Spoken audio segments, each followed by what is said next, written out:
Assalamualaikum warahmatullahi wabarakatuh. Salam sejahtera. Kami dari International Women University dari Prodi Administrasi Bisnis akan mempresentasikan tugas mata kuliah dasar-dasar manajemen. Perkenalkan, kami dari kelompok 5 yang anggotanya terdiri dari 7 orang, antara lain yang pertama adalah Agung, yang kedua adalah Rina Asmala, yang ketiga adalah Risnawati, yang keempat adalah Revi Setiadi, yang kelima adalah Salsabila, yang keenam adalah Suci Siti Jakia, dan yang terakhir adalah Taufik Syahdan Fatona. Kami akan menjelaskan chapter 16, yaitu tentang manajemen sumber daya manusia strategis. Chapter 16 terbagi menjadi 7 bagian, yaitu yang pertama adalah 16.1. Contoh kasus tentang Kronos menggunakan sains untuk menemukan karyawan ideal. Pengusaha retail melakukan banyak perekrutan, mengingat pertumbuhan dan tingkat turnover mereka yang tinggi. Menurut satu perkiraan, mengganti seorang karyawan yang keluar dari bisnis retail menghabiskan biaya sekitar $4.000. Perputaran yang tinggi juga membahayakan layanan pelanggan. Oleh karena itu, pengusaha retail memiliki insentif untuk menyaring orang dengan hati-hati, sehingga mereka memperkerjakan orang dengan peluang terbaik untuk sukses dan bahagia di tempat kerja. Uniqlo, sebuah perusahaan pemilihan karyawan, mengembangkan perangkat lunak yang dengan cepat menjadi pemimpin pasar dalam menyaring pekerjaan per jam. Perusahaan ini diakuisisi oleh Kronos Inc. yang berbasis di Massachusetts pada tahun 2006 dan saat ini dimiliki oleh perusahaan ekuitas swasta.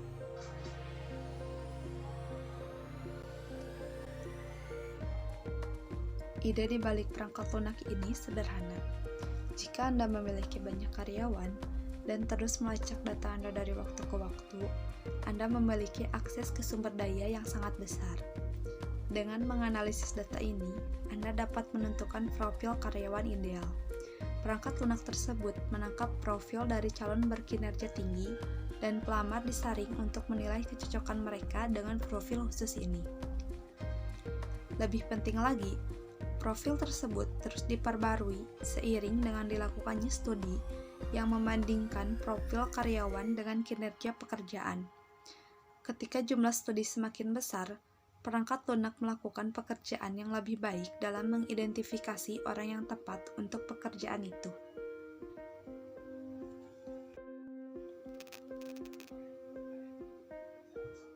Jika Anda melamar pekerjaan di bidang retail, Anda mungkin telah menjadi bagian dari database ini.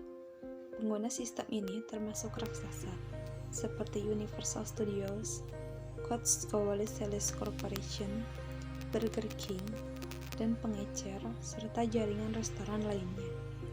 Di perusahaan seperti Albertsons atau Blockbuster, pelamar dapat menggunakan kios di toko untuk menjawab daftar pertanyaan dan memasukkan latar belakang, riwayat gaji, dan informasi lainnya, atau melamar secara online dari komputer rumah mereka. Perangkat lunak ini menyaring orang-orang pada kriteria dasar seperti ketersediaan dalam penjadwalan serta ciri-ciri kepribadian.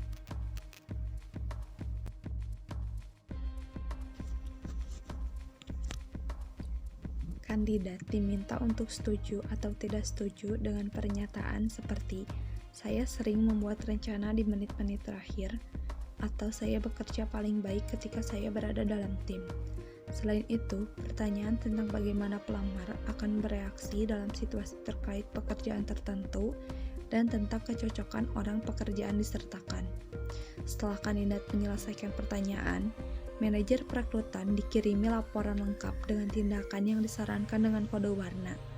Merah berarti tidak cocok dengan pekerjaannya, kuning menunjukkan manajer perekrutan harus melanjutkan dengan hati-hati, dan hijau berarti kandidat tersebut kemungkinan besar cocok. Karena penggunaan format pertanyaan yang berbeda dan metode penilaian yang kompleks, perusahaan berpendapat bahwa Memasukkan jawaban atas pertanyaan perangkat lunak tidak mudah karena sulit bagi kandidat untuk memprediksi profil yang diinginkan. Yang kedua adalah bagian 16.2 tentang perubahan peran manajemen sumber daya manusia strategi dalam prinsip manajemen. Peran sumber daya manusia berubah. Sebelumnya dianggap sebagai fungsi pendukung. Sumber daya manusia kini menjadi mitra strategis dalam membantu perusahaan mencapai tujuannya. Pendekatan strategis untuk sumber daya manusia berarti melampaui tugas-tugas administratif seperti pemrosesan penggajian. Sebaliknya, manajer perlu berpikir lebih luas dan mendalam tentang bagaimana karyawan akan berkontribusi pada kesuksesan perusahaan. Sumber daya manusia sebagai mitra strategis. Manajemen sumber daya manusia strategis atau SHRM bukan hanya fungsi departemen sumber daya manusia, semua manajer dan eksekutif perlu dilibatkan karena peran orang sangat penting untuk keunggulan kompetitif perusahaan. Dampak praktik manajemen sumber daya manusia terhadap perputaran, produktivitas, dan kinerja keuangan perusahaan. Penelitian menunjukkan bahwa organisasi yang sukses memiliki beberapa kesamaan, seperti memberikan keamanan kerja, terlibat dalam perekrutan selektif, menggunakan tim yang dikelola sendiri, didesentralisasi, membayar dengan baik, melatih karyawan, mengurangi perbedaan status, dan berbagi informasi.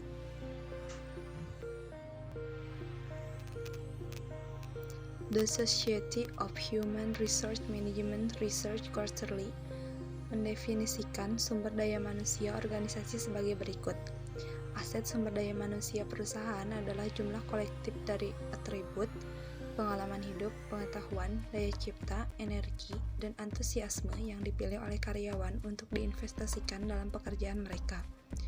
Modal manusia, aset yang sulit dipahami. Mengukur dan mengelola sumber daya manusia, sebuah keharusan strategis untuk sumber daya manusia Research Quarterly, masyarakat untuk manajemen sumber daya manusia. Fokus pada hasil.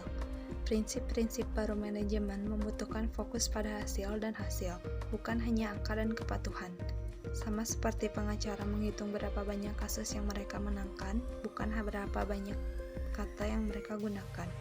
Jadi, profesional HR juga harus melacak bagaimana karyawan menggunakan keterampilan yang telah mereka pelajari untuk mencapai tujuan, bukan hanya berapa jam yang mereka habiskan.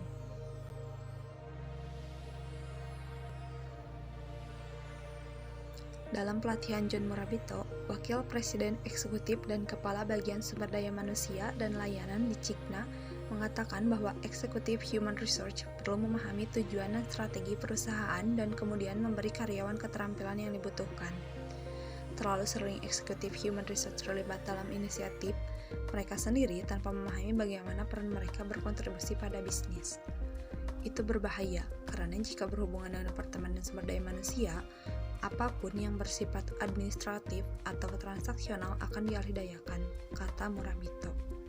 Di garis depan, 1/4 pemimpin human research dengan bayaran tertinggi tahun 2006 membahas bagaimana mereka menghadapi tantangan manajemen talenta yang tak terhitung banyaknya serta hambatan untuk dipandang oleh organisasi mereka sebagai mitra bisnis strategis. Memang jumlah kontrak outsourcing sumber daya manusia lebih dari $25 juta telah meningkat dengan 2.708 kontrak aktif sedang berjalan pada tahun 2007. TPI menghitung 2.700 ditambah kontrak outsourcing. Elemen kunci sumber daya manusia. Di luar kebutuhan dasar untuk kepatuhan terhadap aturan dan regulasi sumber daya manusia, 4 elemen kunci sumber daya manusia dirangkum dalam gambar berikut. Di perusahaan berkinerja tinggi, setiap elemen sistem sumber daya manusia dirancang untuk mencerminkan praktik terbaik dan untuk memaksimalkan kinerja karyawan. Berbagai bagian sistem sumber daya manusia sangat selaras dengan tujuan perusahaan. Seleksi dan penempatan. Saat merekrut, kenali calon karyawan baru dengan sifat pekerjaan yang diharapkan akan mereka penuhi.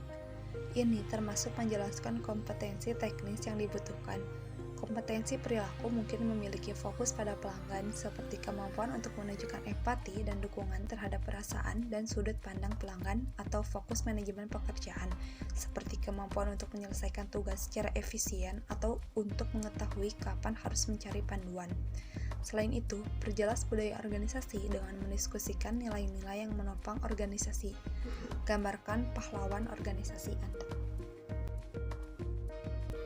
Desain pekerjaan mengacu pada proses menyusun berbagai elemen untuk membentuk suatu pekerjaan dengan memperhatikan persyaratan organisasi dan individu pekerjaan serta pertimbangan kesehatan, keselamatan, dan ekonomi. Latih karyawan agar memiliki pengetahuan dan keterampilan untuk melakukan semua bagian pekerjaan mereka dan beri mereka wewenang dan akuntabilitas untuk melakukannya. Pengayaan pekerjaan penting untuk mempertahankan karyawan Anda. Satu perusahaan yang melakukan pelatihan dengan benar adalah Motorola. Kompensasi dan imbalan, mengevaluasi dan membayar orang berdasarkan kinerja mereka, bukan hanya untuk muncul di tempat kerja. Menawarkan imbalan untuk pengembangan keterampilan dan kinerja organisasi, menekankan kerja tim, kolaborasi, dan tanggung jawab atas kinerja. Bantu karyawan mengidentifikasi keterampilan baru untuk dikembangkan sehingga mereka dapat maju dan mencapai gaji dan penghargaan yang lebih tinggi. Sistem kompensasi yang mencakup intensif, pembagian keuntungan, bagi hasil, dan pembayaran berbasis keterampilan memberi penghargaan kepada karyawan yang mempelajari keterampilan baru dan menerapkan keterampilan tersebut untuk organisasi. Manajemen keragaman. Kunci lain untuk SHRM sukses dalam lingkungan bisnis saat ini adalah merangkul keragaman. Dalam dekade terakhir, keberagaman berarti menghindari diskriminasi terhadap perempuan dan minoritas dalam perekrutan. Saat ini, keragaman jauh melampaui definisi terbatas ini. Manajemen keragaman melibatkan secara aktif menghargai dan menggunakan perspektif dan ide berbeda yang dibawa individu ke tempat kerja. Keragaman adalah kontributor tak ternilai bagi inovasi dan keberhasilan pemecahan masalah. Seperti yang ditunjukkan oleh James Surowiecki dalam The Wisdom of Crowds, semakin beragam kelompok dalam hal keahlian, jenis kelamin, usia, dan latar belakang, semakin besar kemampuan kelompok tersebut untuk menghindari masalah pemikiran kelompok. Keragaman membantu tim perusahaan menghasilkan solusi yang lebih kreatif dan efektif. 16.3 Perang untuk bakat. Apa arti manajemen bakat? Manajemen bakat untuk abad ke-21. Boston Harvard Business Review mendefinisikan manajemen bakat sebagai antisipasi kebutuhan sumber daya manusia dan menetapkan rencana untuk memenuhinya. Ini sejalan dengan perencanaan suksesi, proses di mana organisasi memastikan bahwa karyawan direkrut dan dikembangkan untuk mengisi setiap peran kunci dalam perusahaan. Sayangnya, sebagian besar perusahaan tidak merencanakan ke depan untuk bakat yang mereka butuhkan, yang berarti bahwa mereka menghadapi kekurangan keterampilan penting di beberapa waktu dan kelebihan di lain waktu. Perusahaan lain menggunakan metode perencanaan suksesi yang sudah ketinggalan zaman, yang tidak secara akurat memperkirakan keterampilan yang mereka perlukan di masa depan. Menariknya, bagaimanapun teknik yang dikembangkan untuk mencapai terobosan produktivitas di bidang manufaktur dapat diterapkan pada manajemen bakat. Misalnya, mahal untuk mengembangkan semua bakat secara internal, melatih orang untuk membutuhkan waktu lama, dan membutuhkan prediksi yang akurat tentang keterampilan mana yang akan dibutuhkan. Prediksi seperti itu semakin sulit dibuat di dunia kita yang tidak pasti. Oleh karena itu, daripada mengembangkan semua orang secara internal, perusahaan dapat merekrut dari luar ketika mereka perlu memanfaatkan keterampilan tertentu. Dalam manufaktur, prinsip ini dikenal sebagai buat atau beli. Di HR, solusinya adalah membuat dan membeli, yaitu melatih beberapa orang dan mempekerjakan orang lain dari pasar eksternal. Prinsip lain dari manufaktur yang bekerja dengan baik dalam manajemen bakat adalah menjalankan ukuran batch yang lebih kecil. Artinya, daripada mengirim karyawan ke program pelatihan selama 3 tahun, lebih sering mengirim mereka ke program yang lebih pendek. Dengan pendekatan ini, manajer tidak harus membuat keputusan pelatihan jauh-jauh hari sebelumnya. Mereka dapat menunggu untuk memutuskan dengan tepat keterampilan mana yang akan dipelajari karyawan lebih dekat dengan waktu keterampilan itu dibutuhkan, sehingga memastikan bahwa karyawan dilatih tentang keterampilan yang akan mereka gunakan. Menarik pekerja yang tepat ke organisasi. Memenangkan perang untuk bakat berarti lebih dari sekedar menarik pekerja ke perusahaan Anda. Itu berarti menarik hak pekerja orang yang akan antusias dengan pekerjaan mereka. Antusiasme terhadap pekerjaan membutuhkan lebih dari sekedar sikap yang baik tentang menerima gaji dan tunjangan yang baik. Ini berarti bahwa tujuan dan aspirasi karyawan juga sesuai dengan tujuan dan aspirasi perusahaan. Oleh karena itu, penting untuk mengidentifikasi preferensi karyawan dan saling menilai seberapa baik mereka selaras dengan strategi perusahaan. Untuk melakukan ini, organisasi harus terlebih dahulu memahami jenis karyawan yang diinginkan. Menjaga karyawan bintang. Sebagai manajer, Anda perlu memberikan alasan kepada karyawan Anda untuk tetap bekerja di perusahaan Anda. Salah satu cara untuk melakukannya adalah meluangkan waktu untuk berbicara dengan karyawan tentang tujuan karir mereka. Dengarkan suka dan tidak suka mereka sehingga Anda dapat membantu mereka menggunakan keterampilan yang mereka suka gunakan atau mengembangkan keterampilan baru yang ingin mereka peroleh. Jangan takut untuk menumbuhkan karyawan Anda. Beberapa manajer ingin mempertahankan karyawannya di departemen mereka. Mereka takut bahwa membantu karyawan tumbuh di tempat kerja akan berarti bahwa karyawan akan melampaui pekerjaan mereka dan meninggalkannya. Dalam beberapa kasus, karyawan Anda mungkin tidak yakin dengan jalur karir yang mereka inginkan. Sebagai seorang manajer, Anda dapat membantu mereka mengidentifikasi tujuan mereka dengan mengajukan pertanyaan seperti, tugas apa yang menurut Anda paling baik?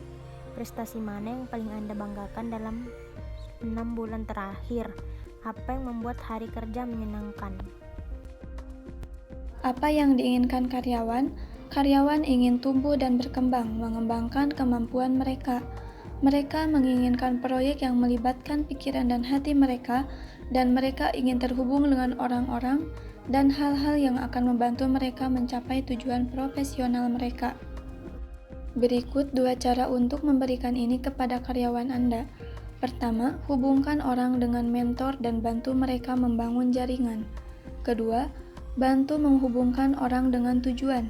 Berfokus pada kebutuhan akan tujuan sangat penting bagi pekerja yang lebih muda, yang menempatkan pekerjaan yang bermakna dan berpengalaman yang menantang di bagian atas daftar pencarian pekerjaan mereka. Manfaat manajemen bakat yang baik. Perusahaan konsultan global McKinsey & Company melakukan studi untuk mengidentifikasi kemungkinan hubungan antara kinerja keuangan perusahaan dan keberhasilannya dalam mengelola bakat. Hasil survei yang dilaporkan pada Mei 2008 menunjukkan bahwa memang ada hubungan antara kinerja keuangan perusahaan dan praktik manajemen talenta globalnya. 3 praktik manajemen talenta secara khusus berkolerasi tinggi dengan kinerja keuangan yang luar biasa. Menciptakan proses evaluasi bakat yang konsisten secara global, menciptakan keragaman budaya dalam lingkungan global.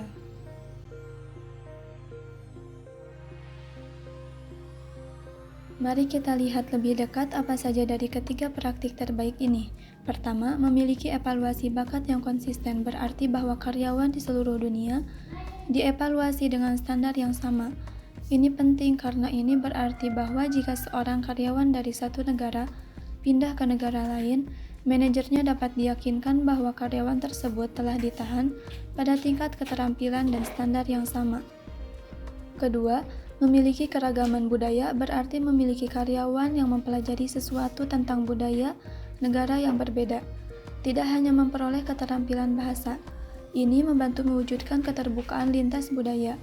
Terakhir, mengembangkan pemimpin global berarti merotasi karyawan di berbagai budaya dan memberi mereka pengalaman internasional.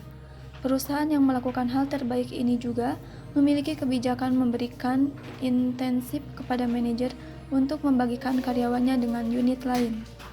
Mari kita lihat lebih dekat apa saja dari ketiga praktik terbaik pemilihan dan penempatan memiliki evaluasi bakat yang konsisten terbaik bahwa karyawan di seluruh dunia. Deskripsi dievaluasi dengan standar yang lengkap adalah ini penting karena ini berarti bahwa jika seorang karyawan dari satu negara dan dapat menghemat ke negara lain, manajernya dapat diyakinkan bahwa karyawan tersebut telah ditahan pada tingkat keterampilan dan standar yang semangat. Misalnya, mereka yang kurang memiliki keragaman budaya berarti memiliki karyawan yang mempelajari sesuatu tentang budaya negara yang berbeda, yang mengikuti proses tidak hanya memperoleh keterampilan lebih bahasa. Mungkin untuk puas ini membantu mewujudkan keterbukaan lintas budaya. Berikut adalah beberapa saran pemimpin global untuk menulis deskripsi karyawan di berbagai budaya dan memberi mereka pengalaman internasional. Pertama, perusahaan yang melakukan hal terbaik ini juga memiliki kebijakan memberikan intensif kepada manajer untuk membagikan karyawannya dengan unit lain yang berbicara dengan pencari. Mari kita lihat lebih dekat apa saja dari ketiga hindari istilah dan akronim. Pertama, memiliki evaluasi yang akan membingungkan berarti bahwa karyawan di seluruh dunia. Keempat, gunakan jabatan pekerjaan yang standar yang sama, bukan kode pekerjaan internal organisasi. Bahwa jika seorang karyawan dari satu negara yang diambil dari daftar negara pencarian umum, manajernya dapat diyakinkan bahwa karyawan tersebut telah ditahan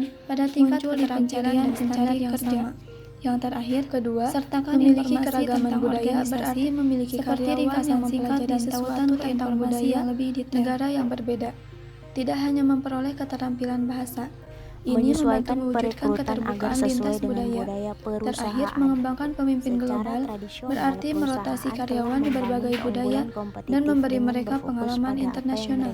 Perusahaan yang melakukan hal terbaik ini juga memiliki kebijakan memberikan intensif kepada manajer untuk membagikan karyawannya dengan unit lain.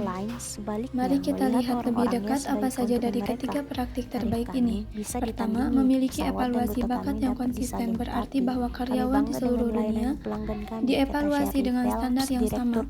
Ini penting karena ini berarti bahwa jika seorang karyawan dari satu negara pindah ke negara lain, manajernya dapat diyakinkan bahwa karyawan tersebut telah ditahan pada tingkat keterampilan dan standar yang sama.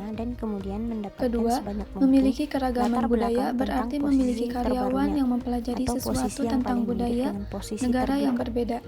Tidak hanya memperoleh keterampilan bahasa. Ini membantu mewujudkan keterbukaan lintas budaya. Terakhir, mengembangkan pemimpin global berarti merotasi karyawan di berbagai budaya dan memberi mereka pengalaman internasional. Perusahaan yang melakukan hal terbaik ini juga memiliki kebijakan memberikan intensif kepada manajer untuk membagikan karyawannya dengan unit lain. Mari kita lihat lebih dekat apa saja dari ketiga praktik terbaik ini. Pertama, memiliki evaluasi bakat yang konsisten berarti bahwa karyawan di seluruh dunia dievaluasi dengan standar yang sama. Ini penting karena ini berarti bahwa jika seorang karyawan dari satu negara pindah ke negara lain, manajernya dapat diyakinkan bahwa karyawan tersebut telah ditahan pada tingkat keterampilan dan standar yang sama. Kedua, memiliki keragaman budaya berarti memiliki karyawan yang mempelajari sesuatu tentang budaya negara yang berbeda. Tidak hanya memperoleh keterampilan bahasa. Ini membantu mewujudkan keterbukaan lintas budaya. Terakhir, mengembangkan pemimpin global berarti merotasi karyawan di berbagai budaya dan memberi mereka pengalaman internasional.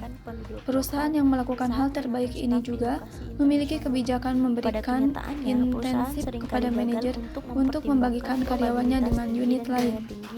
Mari kita lihat lebih dekat apa saja dari ketiga praktik terbaik ini. Pertama, memiliki evaluasi bakat yang konsisten berarti bahwa karyawan di seluruh dunia dievaluasi dengan standar yang sama. Ini penting karena ini berarti bahwa jika seorang karyawan dari satu negara pindah ke negara lain, manajernya dapat diyakinkan bahwa karyawan tersebut telah ditahan pada tingkat keterampilan dan standar yang sama.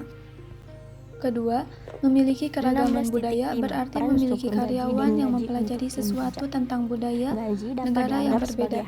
Tidak hanya memperoleh keterampilan bahasa. Ini membantu mewujudkan keterbukaan lintas budaya. Terakhir, mengembangkan pemimpin global berarti merotasi karyawan di berbagai budaya dan memberi mereka pengalaman internasional.